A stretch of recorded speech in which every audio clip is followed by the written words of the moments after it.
Welcome dear my students. Koi ngasi anova topic ama tawrasi unit number 12 aldehyde ketones and carboxylic acids. Si tawrasi ko ahan mada koi aldehyde ka ketone ga tawrasi. Aldehyde and ketones. This is general formula of aldehyde. The general formula of aldehyde is RCHO, where R is hydrogen atom or alkyl group. The functional group of aldehyde is CHO. CHO होगेदबा सिना position number 1 द लेगेदबा को सी carbon number 1 से मागी nomenclature दे येंगसी को nomenclature द अनि लेरे कॉमन नेम हाइबमने IUPAC नेम हाइबमने द कॉमन नेम से कमाइने थोलिनु येंगसी को replace I acid of common name of carboxylic acid by suffix aldehyde हाइबदी कोइगी carboxylic acid की कॉमन नेम दुगी I acid लोथोखरगा aldehyde हापसलो हाइबको दसिदे एग्जांपल में पीरे सिगी aldehyde सिगी ममिंग थोन सिको अदुना aldehyde से ऑक्सीडेशन तोबकांदा एसिड फंगी को सिगी एसिड सिगी कॉमन नेम से कई कवी एसिटिक एसिड कवी दुना एसिटिक एसिड सिगी I एसिड लोथोगा aldehyde हापसलो अदुदि कई तारे acetaldehyde तारे so the common name of this aldehyde is acetaldehyde ओरनी को माई एसिटिक एसिड गी I एसिड लोथो aldehyde हापसनबा IUPAC नेम दे येंगो IUPAC नेम दना सी अल्केन दे इलोक्टो एल हापचलो कई तारे अल्कानिल तारे सी अल्कानिल से एलिफेटिक aldehyde की IUPAC नेम निको अदुना सिदे एग्जांपल जेंगस सिदा ngасai RCHO हाइड्रोजन R से हाइड्रोजन सिनबा सी फर्स्ट मेंबर ऑफ aldehyde नि CHO सुमाय लेरे अना मागी दी कॉमन नेम से formaldehyde करी मरंगिनो कांद सी की formaldehyde सिगी aldehyde से ऑक्सीडेशन तोबकांदा formic acid फंगे formic acid तेगी I acid लोथोगा aldehyde हापचलो formaldehyde तारे अदगी मागी IUPAC नेम ना कार्बन नमा यावदे खोइना कई कौरे मीथेन कौरे मीथेन देगी इ लोथो एल हापचलो मिथानेल तारनी so this is methanol मतंग दमु येमो सिना CH3CHO असागी कॉमन नेम दे acetaldehyde कौरे अदुदे सी से कार्बन अनि यावबनिना इथेल लानी इथेन देगी इ लोथो एल हापचलो कई तारनी इथानेल तारे so सिना एलिफेटिक aldehyde नि सिदमु पीरिबे एग्जांपल सिना aromatic aldehyde benzene यावबगी सी C6H5 निको benzene यावरमिना सी कई कौरे कॉमन नेम दे benzaldehyde कौरे IUPAC नेम दे benzaldehyde कौरे सिदा कोई aldehyde की लोरे अतंदमु ketone लौरसिको so this is the general formula of ketone ketone की फंक्शनल ग्रुप ना CO ketone ग्रुप को इको सिदा कना तपे R and R dash तपे R and R dash से alkyl ग्रुप ने तो आइना पीरी बसे एलिफेटिक ketone की general formula निको R and R dash alkyl group होइगदब मागी कॉमन नेम जेंगसिको nomenclature द कॉमन नेम द name of alkyl group in alphabetical order plus ketone written in one word हाइबदे alkyl group अनि सिगी ममिंग से alphabetical order दे इरा मतुंदा ketone हाइबा वाइ से हापचन गदब को सिना मागी कॉमन नेम ओइगदब ददगी IUPAC नेम दे येंगो IUPAC नेम दना alkane दगी इ लोथोगा ओइनि हापचलो कई तारे alkanol तारे द alkanol हाइबा पोट से एलिफेटिक ketone की IUPAC नेम नि माइ सफिक्स तो ओ एनि लोइगदब को द एग्जांपल जेंगसि लेलसि द एग्जांपल CH3COCH3 आइबेदि सिदा मिथाइल अनि तपमनिना कई कौरे डाइमिथाइल ketone दै मागी अतोपा कॉमन नेम दना एसीटोन कौवे द IUPAC नेम दना सि कई कौरनी propanol कौरनी आइबेदि करी मरमगी कार्बन अहुम यावरबनिना सि प्रोपेन तारे प्रोपेन दगी इलोक्थो ओइनि हापचलो propanol तारे मथंगी मुसुम गेंगसिको मथंगदना सिदा C2H5 सि इथाइल कौविको सिना CH3 अदुदि कई कौरनी इथाइल मिथाइल ketone कौरनी अदुदा मागी IUPAC नेम ददी नंबरिंग तौरनी नंबरिंग तौबकांदा CO तपिबा कार्बन सिना lowest number ओइगदबको अदुदि कमाइन लानी 1 2 3 4 4 दि बुटेन अदुदि बुटेन लामिना बुटान 2 on हायरानी 2 सिना मिन तौसिना CO ग्रुप से 2 द तपगी ना बुटान 2 on हायरानी को मथंगी सुम येंगसि मथंगी से aromatic ketone sida benzene yawbagi ko ana se methyl phenyl benzene dagi C6H5 se koine kai kawi phenyl kawi ko methyl phenyl ketone duna magi IPC name dana acetophenone kawrani mathangda mu yengasi sigisna phenyl ani tapa don diphenyl ketone aduna magi common name dana kai kawre benzophenone kawrani. So these are the nomenclature of ketone my common name ga IPC ga pire ko si koi class 11 du tangre mathangda mu yengasi ko mathangda preparation of aldehydes and ketone aldehydes ki ketone ga preparation jengasi ko che ahanbada khoi from alcohol lagi tawrasi ko alcohol ta tawdesi number a da by oxidation of alcohol se oxidation tawdeba ko aduna oxidation of primary alcohol gives aldehyde and oxidation of secondary alcohol give ketone primary alcohol na oxidation tawraga aldehyde p adudagi amuk secondary alcohol na oxidation tawraga na ketone p ba ko ana primary alcohol haibidi akoi khangi sigi primary carbon da OH tapa sigi carbon si primary carbon kawidana carbon amaga topa carbon amaga link tawdi primary carbon kawi primary carbon da OH tapa kana primary alcohol R matang yawudaba ko sina oxidizing agent koi si kahan pai K2Cr2O7 acidified potassium dichromate si oxidizing agent ni ko ana primary alcohol dagi oxidation tawraga aldehyde phangba haibadi sigi hydrogen alpha carbon kawi OH tapa carbon sidagi hydrogen lokthokpa sina oxidation na se sidagi hydrogen lokthoga sigi oxygen sigi lokthoga water sengrani lemogduna kai semani aldehyde semani sinere ko ada sidai pire example pire koi alcohol gi de koi khangi alkanol haibani magi IPC name da tuitadi alkanol hairabani na carbon ani yawdi ethanol kawre ana ethanol se oxidation tawda koi kai pange ethanol ga water ga phange adagi sinamu benzyl alcohol kawi aromatic alcohol ni ko benzyl alcohol benzene tapa sidaina sibak sau se benzyl kawi benzyl alcohol benzyl alcohol da nangna oxidation tawda di aromatic aldehyde ama phange benzyl aldehyde sida toy se alpha hydrogen se lokthokpani si hydrogen se ga oxygen pulaga water semgrani benzyl aldehyde la ani so aduna oxidation of primary alcohols na aldehyde pire mathangdana mu oxidation of secondary alcohols na kai pirani ketone pirani aduna secondary alcohol haibati sigi si secondary carbon kawi ko secondary carbon da OH tapagadi secondary alcohol di R ani yawdaba ko aduna sida tawise sigi hydrogen je lokthokpani sigi hydrogen ani sin lokthokraga oxygen pulaga water sengrani sina RCO R sina ketone phangani ko and oxidation of secondary alcohol na ketone phange sida example pire 1 2 3 4 to the carbon mari na butan harani 2 da OH tapagi 2 butanol harani ko butan 2 ol se oxidation to kanda kai phangani butan 2 on phangani ketone phangani ko sinamu aromatic ketone phangnabani si kai kawre 2 phenyl ethanol kawrani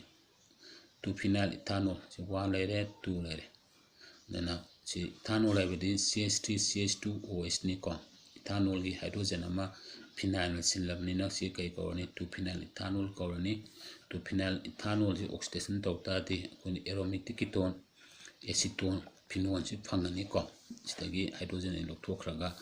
sini hore acetophenone phangani aduna oxidation of secondary alcohols na kari pirani haiba kana ketone pirani haibane b da mu yengo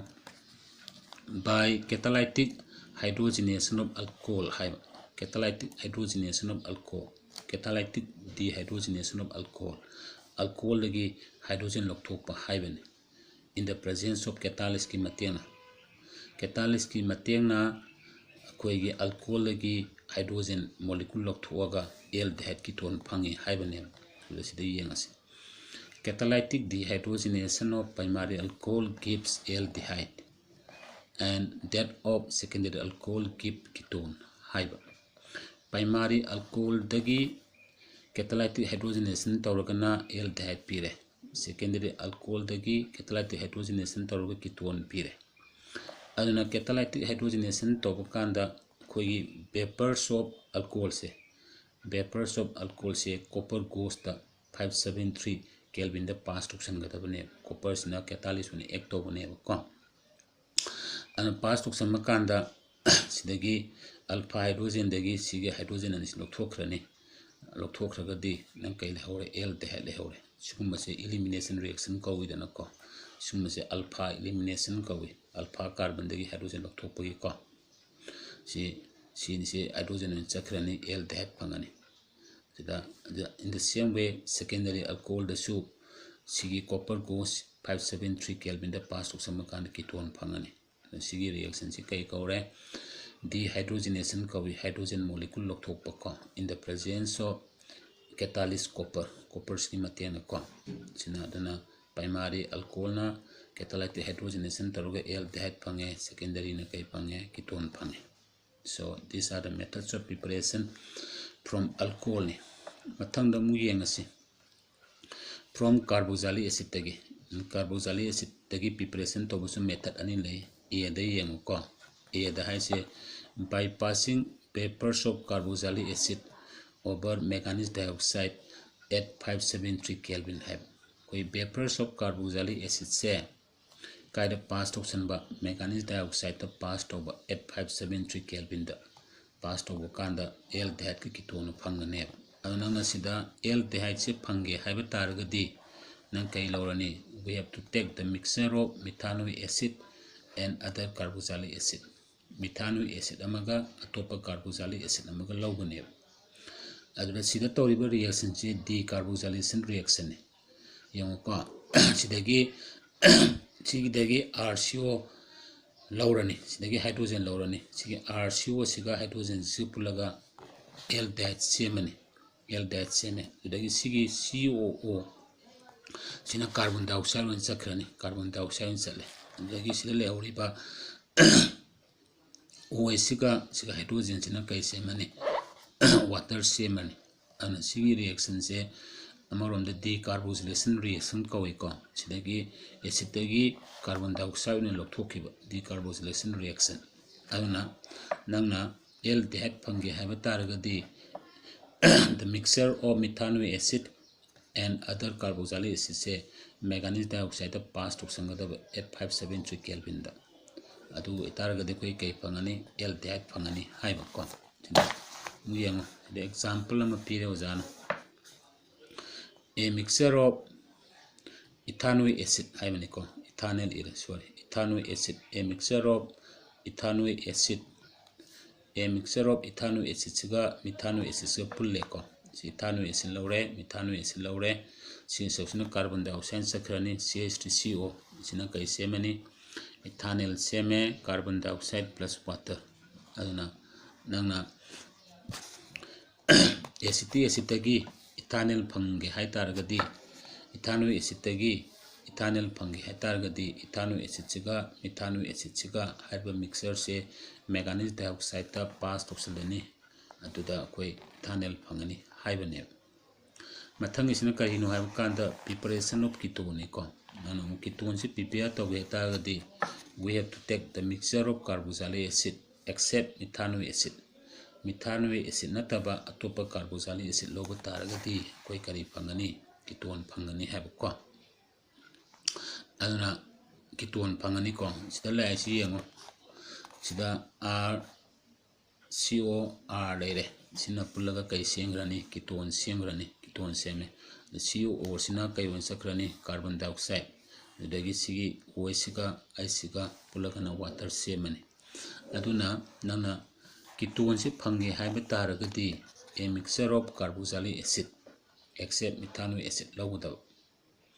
aduna sida example pire sida vapors of acetic acid molecularly laure aduna kai phange we get acetone phangani plus carbon dioxide and water phangani aduna hangbaya question da how will you prepare acetone from acetic acid haina hang taragadi vapors of acetic acid से magnesium dioxide pass तौसलगा acetone फंगे हायरनी सिना preparation of aldehyde from carboxylic acid ama method anisuba method na by dry distillation of calcium soluble carboxylic acid calcium soluble carboxylic acid dry distillation of calcium soluble carboxylic acid dry distillation haibadi heating in the absence of air haibani calcium soluble carboxylic acid se dry distillation to bakanda aldehyde ama phangba amani ketone phangba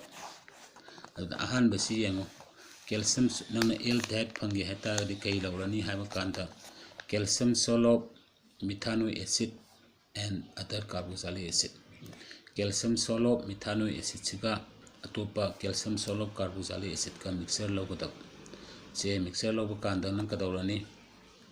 si RCO siga hydrogen siga pula kai se me yare RCOH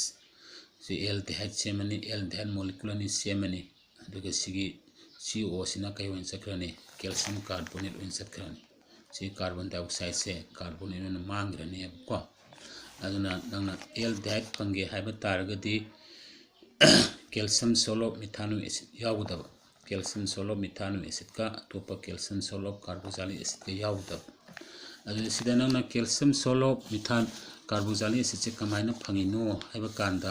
yango ko mai laktwin koi calcium soluble carboxylic acid se nana carboxylic acid sika calcium hydroxide base ka react to boda carboxylic acid ka calcium hydroxide base ka react to kana nang kai pangne kanda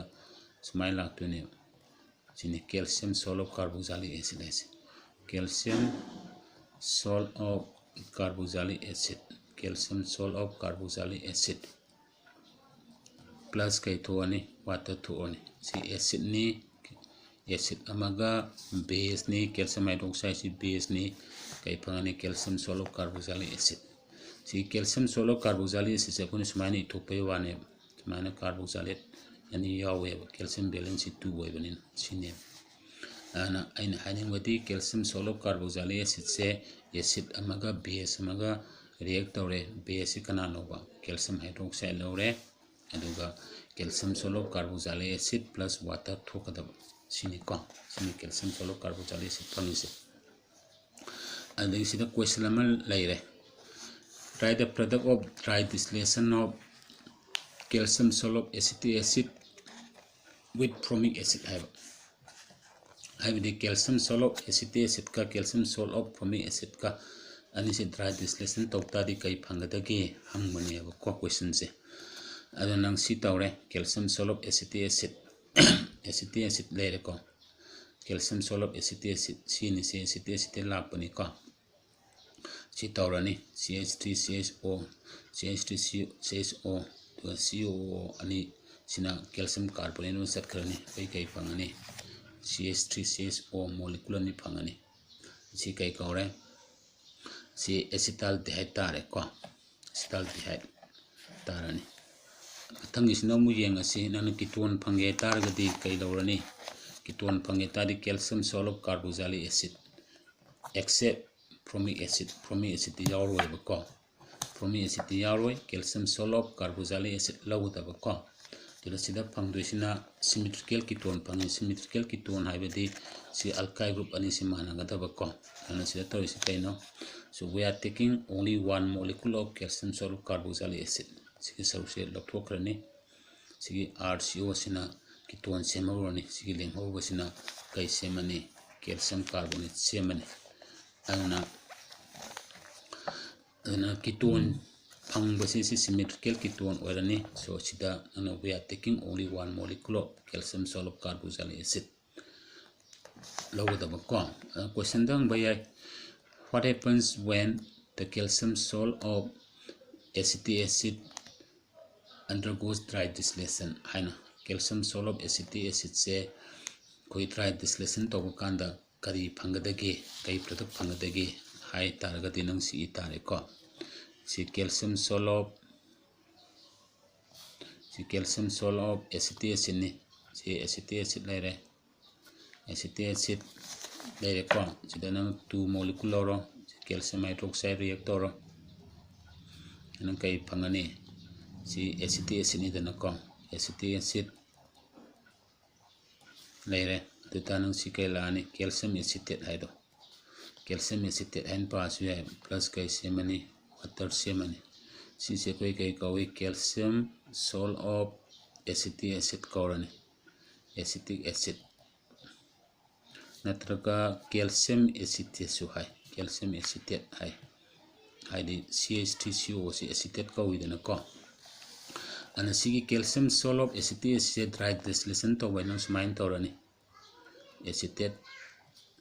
ion ani irani smain la an sigi structure se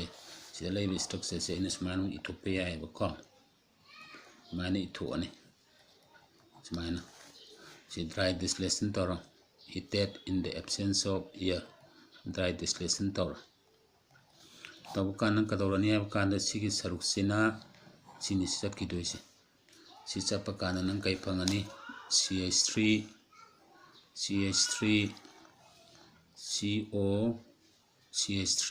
pangedana CH3 CO CH3 sigi lemoli basosna kai pangani calcium carbonate pangani si kai kaure acetone kaure ana sigi calcium salt of acetic acid dry distillation to kanda khoina kai pange acetone ga calcium carbonate ka phangani ko sibak hana to si amu makha mu